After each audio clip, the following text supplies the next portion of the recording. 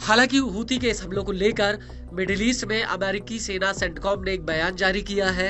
CENTCOM का कहना है कि विध्वंसक जहाज ने चालक दल की सुरक्षा सुनिश्चित करते हुए एक तरफा ड्रोन और एक एंटी शिप क्रूज मिसाइल को हवा में ही मार गिराया। इसके साथ साथ सिविलियन जहाज और उनके चालक दल को भी सुरक्षित किया गया। विध्वंसक जहाज 3 अमेरिकी जहाजों की अगुवाई कर रहे थे जो मर्चेंट झंडे वाले थे। हूती के हमलों में जहाजों को कोई नुकसान नहीं हुआ है और इसी विध्वंसक ने पिछले 2 हफ्तों में हूती के एक और हमले को नाकाम कर दिया था। आपको बता दें कि अमेरिका का कहना है कि 2 अमेरिकी नेवी जहाज यूएसएस स्टॉकडेल और यूएसएस ओकेन ने हूती के हमलों का जवाब दिया। वहीं न्यूज एजेंसी एसोसिएट प्रेस का कहना है कि अमेरिकी नेवी हेलीकॉप्टर और फ्रांस के एयरफोर्स के जेट्स ने इस हमले को नाकाम करने में मदद की है। इन दोनों ने मिलकर हूती के ड्रोन और एक मिसाइल को हवा में ही गिरा दिया।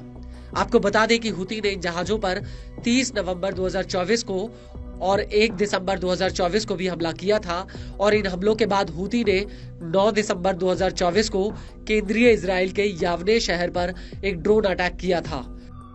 हूती का ये ड्रोन यहाँ पर एक बिल्डिंग के 15वें फ्लोर पर फटा था, जिसका एक वीडियो भी सामने आया था। हालांकि इस हमले में कोई हताहत नहीं हुआ था।